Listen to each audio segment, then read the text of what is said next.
Hey guys, how are you guys doing? It's your girl datblackwoman here. If this is your first time seeing me or coming across my channel, please do me a favor by hitting that subscribe button right now. And if you're a returning subscriber, thank you so much for coming back to watch my video. Some of you are returning subscribers, but actually not returning subscriber, returning watchers, but you don't even subscribe. Why? I mean, if you're coming back to watch my video over and over again, might as well subscribe. Okay?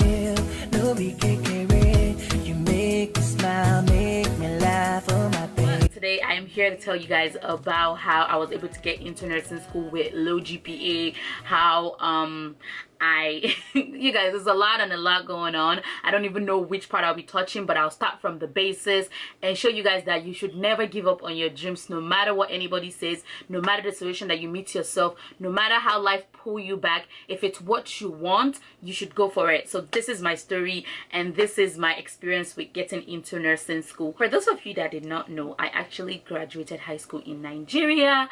I went to Federal Government College in Minna and I graduated with a very decent result. It's not the best, but it's what the schools that I wanted to go, the unis that I wanted to go in Nigeria required. So when I sat for my JAMB, I actually made a very good score. I made above the cutoff mark for the school that I applied to. I applied to two schools, which was Lautech, which is Ladoke Akintola University in Ogbomosho, Oyo State, which is my state of origin, and I also applied to Ahmadu Bello University in Zaria, which was my place of birth. So I felt like I stood a good chance on those two places.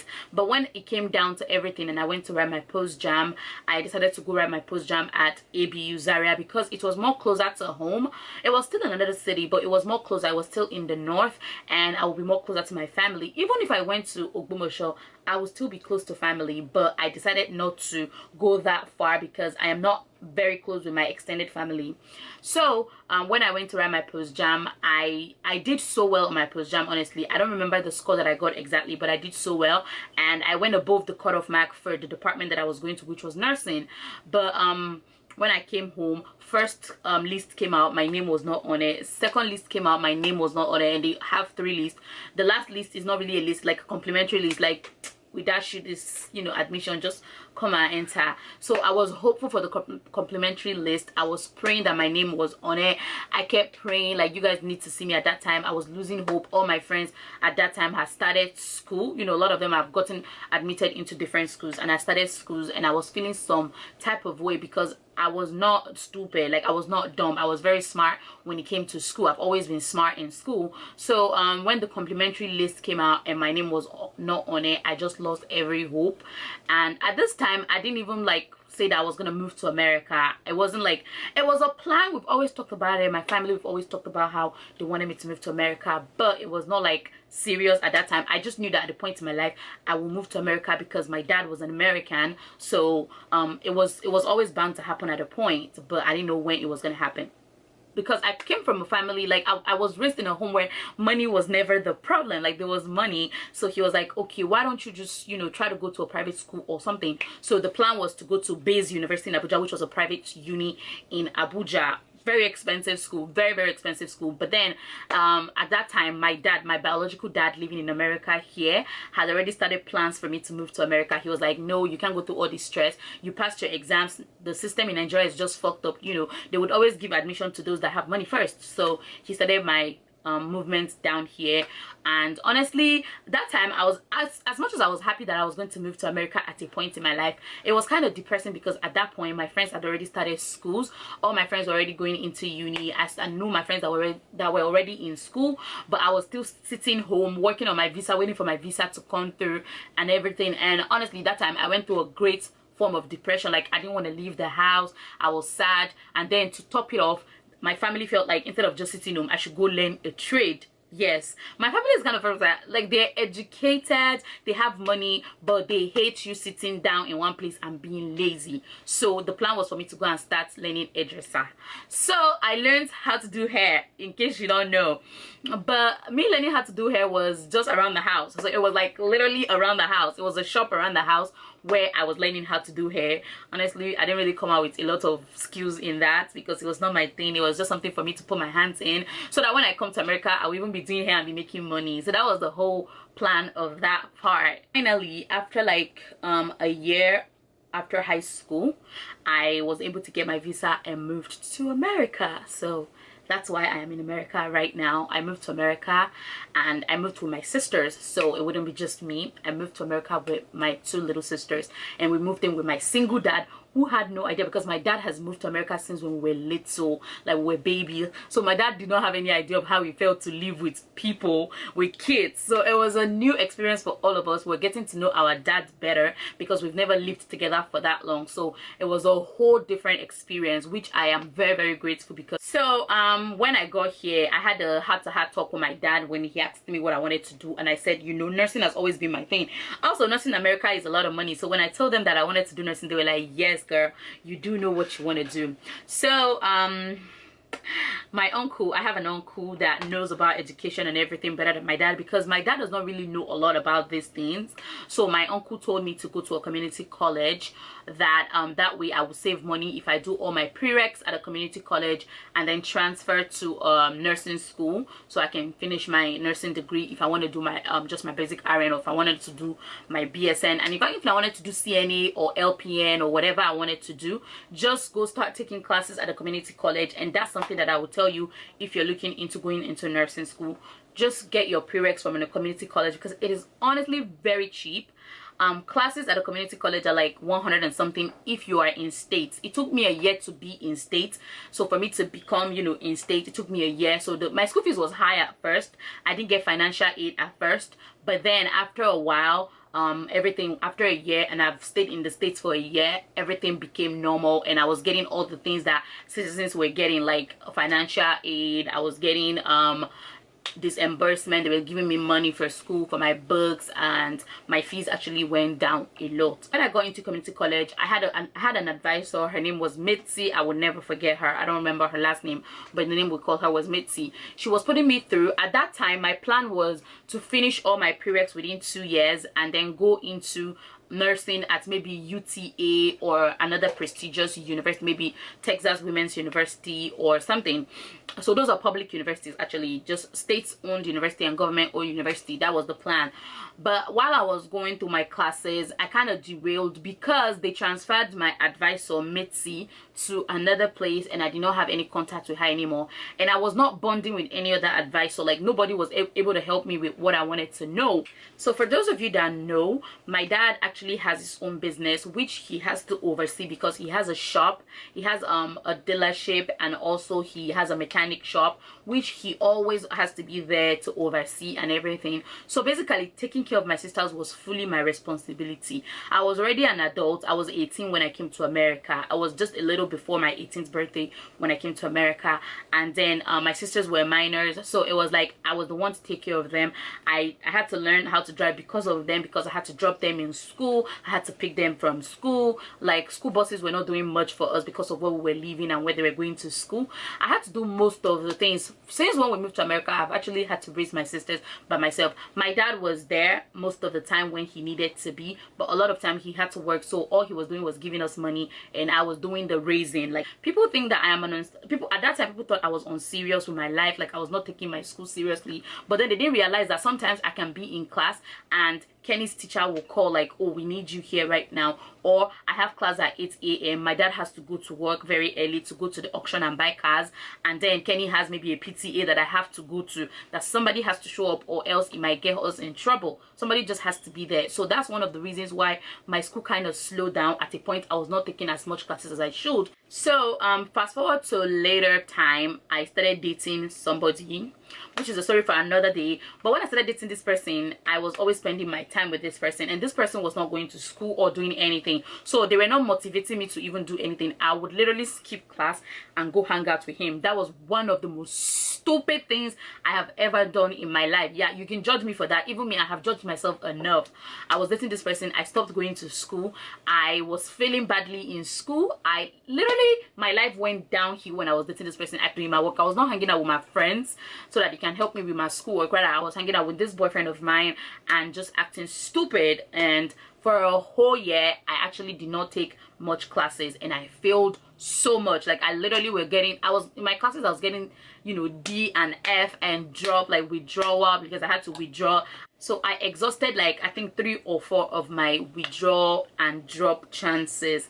That was how stupid I was while I was dating this person, which was not that person's fault actually. It was just me being stupid as always. But yeah, that's by the way. So at that time when I was dropping classes and failing classes, I lost my financial aid. They suspended me. So the thing is, when you're schooling in America and you're getting financial aid from the government, they expect you to keep your grades high. If your grades are not high, you tend to lose your financial aid. So because my grades were not good enough, I went from being an honor student to, you know, failing my classes woefully. All of my classes I was failing them. So I, you know, got kicked out of financial aid, and I didn't tell my dad at home. I was working, so I was able to take just 1 class per semester, so that I can be able to pay out of pocket and without telling my dad. Well, guess what? My dad found out, and the way he found out was that I was getting insurance. And while getting insurance, what happens is you can give them your report card and they will give you student discounts. So when my dad asked me for like one of my grade, you know, my report cards or something from a semester, I forged 1 report card for him just because I was ashamed to tell him that I was failing. But then my uncle that knew about school, was when they gave that report card to the insurance people and they ran it, they figured out that it was fake. They figured out that it was fake, and my uncle put in my information, because obviously my dad has all my information. He has my social security, he has everything. So they were able to, you know, log into my school portal, because my uncle was going to the same school at that time for the course he was studying, so he knew about everything. So he was able to log into my portal with my student ID and everything, and they found my true results and saw that my GPA went from I think 3 point something, and I was like at the lowest 2s. So I was like at 2.1 or something, which was very, very bad. So after failing so much classes and repeating so much classes, my rates went up. Like my school fees rates went up. After I lost my financial aid, they now increased my school fees. Oh my god, depression setting again. At this point, I already like stopped seeing that boyfriend of mine, not because of I was failing in school. It wasn't because of that. It was because so much was going on with us, and that was another story. So I got to a stage in my life where I just thought like school was not for me. You know, everybody was already, the people that I started community college with had already finished their classes at the community college and transferred to various universities. And I'm like, this thing happened to me in Nigeria. I came here to America and it's still happening again. But then a time came when my dad told us that we were going to go to Nigeria in 2018. He said we're going to go to Nigeria for the summer, and I sat myself down and I made up my mind that if I go to Nigeria, I'm going to see it as a way of me setting myself straight, and then when I come back is me coming into a new life and me putting my life together again, especially because my sisters are now grown. You know, they have reached the stage where I'm able to leave Kenny alone in the house by herself. I don't have to worry about her. And Nana was also, you know, she has already gotten into high school, and I felt like now it's time to put myself ahead and put myself before everybody else. So I decided that as soon as I came back from Nigeria, I was going to apply into nursing school and start nursing school immediately. We went to Nigeria. I prayed a lot. I spoke with my mom a lot. She gave me hope. You know, I spoke with a bunch of families and everything, and they were able to, you know, help me boost my morale and give me that little push that I needed, and told me that, you know, no matter what you're going through, things will always work out for itself. They even made me feel better, and they always told me that I've done a great job raising my sisters, and even if I fail in one part, at least I did a good job raising my sisters, and I still have time ahead of me because I'm still a young girl in my 20s and I can do it. So as soon as we came back into America, my little sister Kenny fell ill. If you were on my Snapchat in 2018 or my Instagram, you would know this. She was ill and she stayed in the ICU for over a month, a little over a month. And guess what? My dad was not in the country because my dad went to Hajj, which was Mecca, you know, like for pilgrimage. He went there, so it was just me here. My mom is not here, obviously, so it was just me that had to take care of her. So I had to push school aside again for my sister, which I don't regret. Like I said, I enjoy every bit of it. It was like me raising my own child. So but then I just saw it like, oh, this is another setback. I remember like when people came to the hospital to visit me and her, because obviously she was the sick one, but I was the one sleeping in the hospital with her. Nana had to go to school, so Nana was always home. Nana would usually come on the weekends. So I remember that sometimes when people came to visit us at the hospital and they left, I would cry so much. At night, I cried myself to sleep every night, because I'm like, why is life working against me? My mates have graduated school in Nigeria, they're serving, you know. Even here, a lot of my friends that I started community college with had already transferred to their various schools and started, you know, going through their path in their other schools. And here I am. Every time I try to do something better with my life, something goes wrong. Like right now, I remember my grandma, like I call her my grandma because, you know, she's like my grandma here in America. Not really my biological grandma, but yeah.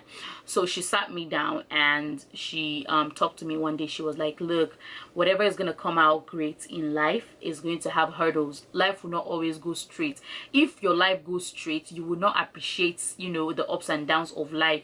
If your life goes straight, you will not appreciate when things you know, go right for you. You will not appreciate it. So at that time she set me straight and she said it's just another stepping stone, and life would, you know, kick you out of the way sometimes. It's just how you get back on your feet. You know, life will throw shit at you, but you make it work. So I remember her talking to me that day, and I said yes. I calmed myself down and I said, you know what, let's get through all this that is going on. We still have more time, you know. So when Kenny was in the hospital, I was taking online classes. The nurses at the hospital were very helpful with my classes. When I told them I'm taking classes, they would always help me with stuff that I needed. So I was taking 2 classes at that time, which was my biology class and my sociology class. So I was taking those. I actually came out of my sociology class with an A. Biology, I failed as usual, but yes, I was not letting anything get in my way. Actually, even though I failed it, I was like, you know what, it's just another thing. I failed it because I was not able to go to the labs because I was at the hospital with my sisters, and I was not able to do a lot of things that people were doing, you know, meeting up with friends to do group works and all that. That was the only reason I failed it, not because of anything. I started visiting different nursing schools and doing tours just to know the kind of environment, the money and everything.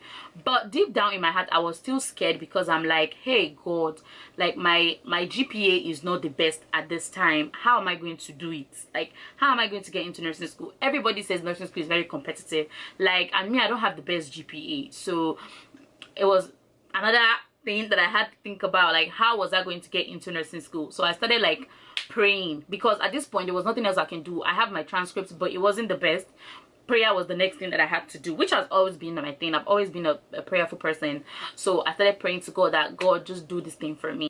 So I remember that when I was almost about to leave that school, because at that point I had made up my mind that I'm leaving, like I'm not coming to this school anymore. I'm going to find a nursing school and they will accept me. And even if they don't accept me, I am not going to stay in this school and keep wasting my time. I was already getting ashamed. School of 2 years has become 5 years for me. Taking 1 class is a session. When normal people are taking 4 or 5 classes, me, I'm taking 1 because I couldn't afford to pay it. And my dad, I didn't want to stress him, and I was even ashamed. I was ashamed of myself at that point. I feel like I failed everybody. I felt like I failed my dad.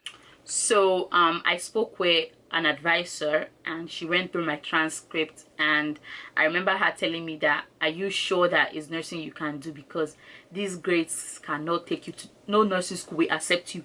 She outrightly told me, no, not even a private school will accept me with these results. You guys, I came home that day, I locked myself in my room and I cried my eyes out that day. Like when this woman told me that she doesn't feel like any nursing school will accept me. Shit, like I was down. I felt like it's about now, it's time for me to die. I said this to myself, so what am I even living for? Like, I will never be successful in this life. I will never be successful. At this point, people on Instagram were seeing me as goals and everything, but they didn't know what I was going through at that time. So I was like, you know what, at this point I give up. No more school for me. I'm just going to go and be working at maybe McDonald's or working at home. I was working with Home Depot, I think, or Amazon at that time. I was like, you know what, I'll just continue my job there, because I cannot do this. I cannot do this. Like, this person, an advisor told me that I will not make it into nursing school, so why am I wasting my time? So mind you, I had an associate in psychology from that school. My associate was basically in psychology, so I had an associate degree from psychology and all that, which I could actually get a job at maybe a therapist office as an assistant or something. but it wasn't my dream, it wasn't what I wanted. So at that time I told my dad, I said, let me go and do public health. Maybe it's still in line for nursing, and while I'm into that public health, I can still go to nursing school, because nursing is my whole life. Nursing is my dream. In case you didn't know, nursing has always been what I wanted to do as a baby, because my mother wanted to be a nurse, but she never got the opportunity to go to school, so she was not able to do nursing, and I've always wanted to do it. If not for my mother, for myself too. Like, I've always enjoyed taking care of people. So I spoke with the advisor and I told them that who I was in the last 5 years is not who I am now. My sisters are grown now, they can take care of themselves. Nana had already started driving, so my life became a lot easier after that. You know, she's grown now, and she can take care of everybody. Kenny is already grown. Kenny is also going to high school. I was like, you know what, I think now is the right time. I don't have any excuses whatsoever. My dad is here supporting me financially, no bills to pay, nothing. So I convinced the advisor and I told them, I said, I just need this. So they said no problem. They went through my transcript and like, you know what, they've seen worse. That my transcript is not even that bad. It's people that are worse that have come to this school and have improved over time. And but he said I will have to write an exam, and if I pass the exam with a 73%, which is 73% is the passing score, if I pass it with a 73%, that I would talk to a committee of, you know, advisors and convince them on why I should get into the school, and if they're convinced, I will get into nursing school. I remember I scheduled the dates for my HESI exam. HESI exam is like my entrance exam into nursing school, and I started studying so hard. I was studying and studying and studying, and a lot of things I was not actually understanding, because those were my weak points, like anatomy and physiology, chemistry. I loved math, so math was not hard for me to learn. And then I was just studying a lot just to pass this exam. I remember the day I was going for this exam, I felt like I was prepared, so I went in for my exam. The exam was like 5 hours long, because it had like 7 parts. I think it had math, grammar, vocabulary, it had anatomy and physiology, chemistry, you know, it had all these branches. It was a lot. It was like 7 parts exam, and it took 5 hours. I remember I was so tired when I went to write that exam. I was so exhausted at the end of the exam, and exam, they will tell you your results right there and then. So when they gave me my results, the passing mark was 73 and I got 70. Oh my god, let me tell you, when I got to my car, I put off my phone and I sat there and cried for almost 1 hour straight. Like, I literally cried my eyes out. I cried out, and then when I was done crying, I called my mom and I told my mom, I said I didn't make it, and she said, oh, okay. Like, she was just trying to, you know, encourage me that everything will be okay, it's just another stepping stone. So I called another person that knew about the school, and I explained to her, and she's like, oh yeah, you get 2 chances to write the exam, so now it's now left for you to go home, prepare yourself more, and then come back for this exam. So I was like, you know what, yes, that's true though. Like, I think it's about time for me to go home and, you know, jack up myself again, like I have been doing for the past 6 years. Like, jack up myself again and come back, like, not give up, because I have been through so much and I have not given up. Why should I give up at this point when I'm getting another chance? Like, you never get second chances a lot in these kind of things. So I went home after crying. I went home and I sat down and I started studying. Oh my god, I studied so much for my HESI. Like, I went through the whole book, literally downloaded all type of apps. I still have those apps on my phone. I downloaded all type of apps. I downloaded all type of quizzes. I was sitting through this shit, studying my eyes out. And then I went in for the second exam, the second attempt. I remember going in, I was so down that day, like I was. But then before I went into that exam, I remember sitting in my car and saying, God, if this is for me, if you know that nursing is my calling and I'm not just wasting my time, do this for me. I remember saying that to God. I said, God, do it for me. I prayed the night before. I prayed all through the night. Every time it came to my mind, I would pray. I said, God, just, if you know that it's for me, do it for me. If I don't make it, I know that nursing is not for me at this point, and I need to redirect my life into something else and stop wasting my time to do this whole nursing thing. So when I went into the exam, I saw other people there. Some people say it was not their first time, some said it was their second time. Somebody there was even saying that this is her 4th time, because this is like the second year, because every year they allow you write it 2 times, and she wrote it the first year twice. She failed, she came back again and wrote it, failed the first, and this is her last attempt at it. So when I saw people like that, I'm like, when you think you have problem in your life, you see other people that have worse problems. So You guys, I went into that exam with one mind, and I remember that I was the last person to finish the exam. I took the entire 5 hours. I took my time on that exam. I was so tired, I was hungry, I was getting headache, but I did not care. Like, this exam was my life. My life depended on it at this point. So when I came out of the exam, I was waiting for my results. Normally the first results took like less than 10 minutes to come out. The second one, they put me in a room and asked me to sit down there. You guys, I was so scared. I said maybe they're just going to come out and tell me that I didn't make it, and that's why they're keeping me. They don't know how they're gonna tell me and everything. So I sat down in that room for almost 35 minutes. I was in that room. I was shaking. Like, you guys need to see me. Like, my legs were shaky. I was just not myself at that point.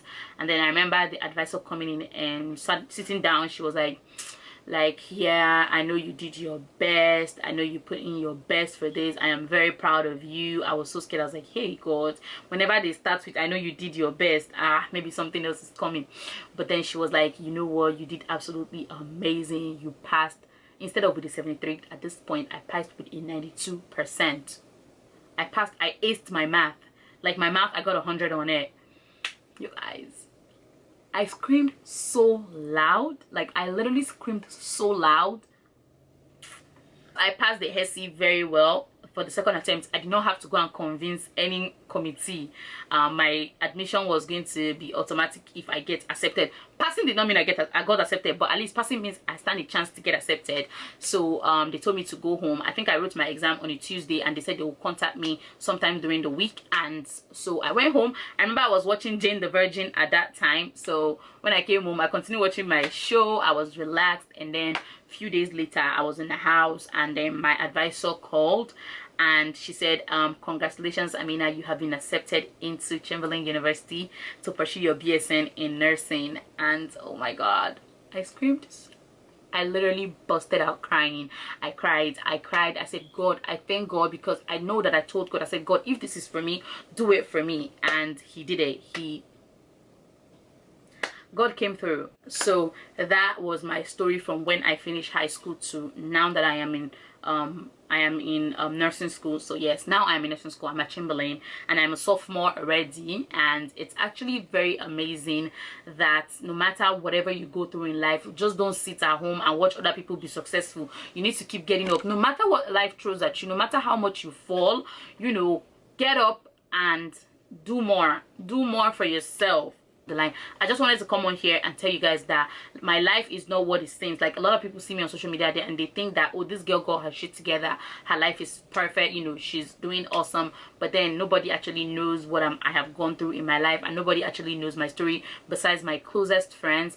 And while I was going through this journey of nursing and everything, of nursing school, I actually lost a lot of friends along the line. But then that's life for you. You know, you would always lose people, you would always gain friends. So yeah, if you have not followed me on my social media, please feel free to do so. Like I said, I had people ask me questions about nursing school, which will be included in my next nursing school video.